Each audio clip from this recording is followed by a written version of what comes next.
So let's talk self-calibration. Have you ever heard music played on an out-of-tune instrument? Even with a skilled musician, it just wouldn't sound right, would it? We know that to get the best out of it, an instrument needs regular tuning because just the process of playing it can gradually pull it out of tune. And the thing is, we too are instruments of a sort. Just doing everyday life can put us gradually out of tune, let alone the effects of bigger knocks that we get as we go along life. And one day we can notice and wonder, what's going on? Why am I a bit off? Probably what's going on is we've drifted out of alignment. We've become disconnected from ourselves or our values or sense of purpose or goals or our relationships. This misalignment can show up in many ways, like irritability and impatience and unexplained aches and pains, demotivation or self-doubt. One way or another, we notice this gradual discalibration, whether it's in our thoughts, emotions, or in our behaviors, like the things we say and do, or physically in our body. And we get back to feeling balanced, in tune with ourselves, and on top of it all, by recalibrating, by making conscious adjustments. This sounds great in theory, of course, but how do we do this? And this is where some introspection is needed to figure out the adjustments that are just right for you. As a therapist, I'm not at all interested in being prescriptive because we're all unique, and what works for one person might not work for another. This is actually a core idea in solution-focused therapy and solution-focused hypnotherapy, which is what I do, where the emphasis is on supporting each individual to discover their own solutions. So instead of giving advice, I'd like to share some concepts that I think, based on 10 plus years of experience with individuals, can guide you in creating your own self-calibration plan. So I think the first thing is to make any adjustments, we have to take the time to listen, to truly listen attentively. Just like when tuning an instrument, we have to carefully listen to ourselves to understand what's off, how, to what degree. I think of this listening process on two levels. There is what I'd call the practical or surface level, which would involve asking yourself specific questions around your day-to-day life. For example, what's been bothering me lately? Where do I feel most out of sync? Are the things demanding of my time also deserving of my attention? Am I spending my time on things that actually matter to me, or am I just responding to external pressures or what I think others expect? These questions can help start the process of identifying where you might be off track and provide a sense of what adjustments are needed. That's all level one.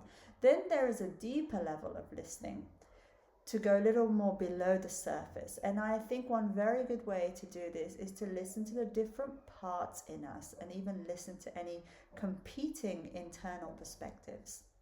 What I'm talking about here is based on Richard Schwartz's internal family systems. IFS is this idea that we have a family of different parts within us, a bit like a real family made up of interrelated people with different personalities, roles, and perspectives, all having an impact on each other. Like with real people, these aspects of ourselves have different needs and voices. For instance, there might be a part that feels anxious about a new project undertaking and needs reassurance, while another part is pushing forward because it needs novelty. And yet another part is trying to manage the anxious part and keep it quiet so as not to look bad or mess things up. When we can step back and see this internal play going on, acknowledge the different parts and take time to listen to the different needs from a centered, calm place, we can have a fuller, more compassionate understanding, which makes it easier to figure out what's right for us and how to stay in tune with ourselves. Once we've listened and identified where we're out of tune, the next step is to put things into some sort of an order so we can do something about what's important to us. But how do you decide what's truly important? Again, we can look at this on two levels.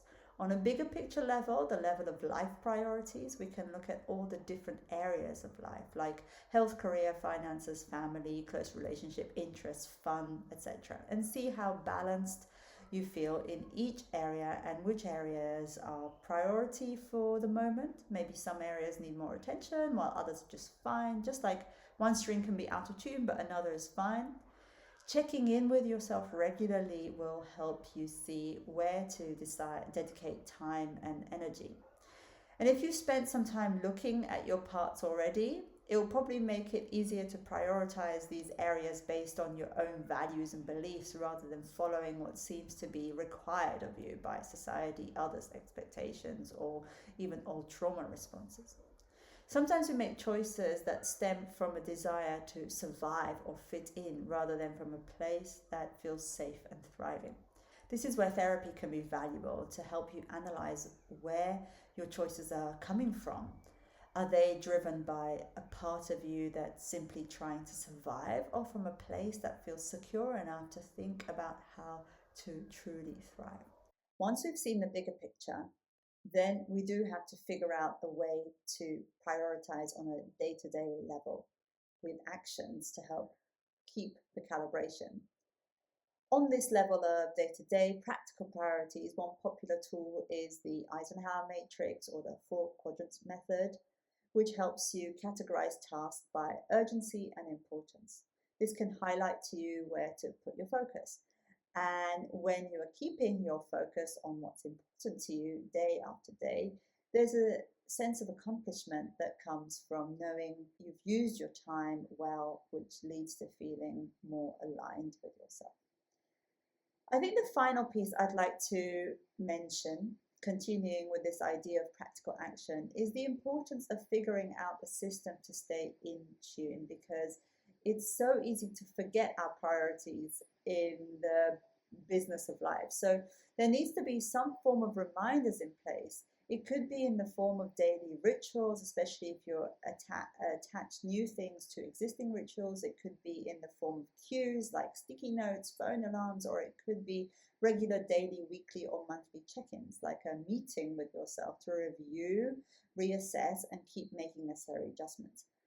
I think it's worth noting also that physical well-being has a profound impact on all other areas of our lives and our ability to self-calibrate. So maintaining physical health with good nutrition, exercise, enough sleep, etc. is fundamental to all the rest of it. It provides the solid base on which we can calmly sit to observe and start tuning. As you can see, the journey of self-calibration is not a one-time thing. It's a continuous process of tuning in, adjusting, and fine-tuning ourselves. And these ideas I've outlined will hopefully help so that the changes you make are not based on what worked last month or last year or what someone else said works for them, but that you stay calibrated and in tune with yourself and your own current needs and priorities. I hope you found this useful. As usual, there'll be more thoughts and ideas soon, and you can always get in touch for a free consultation if you'd like support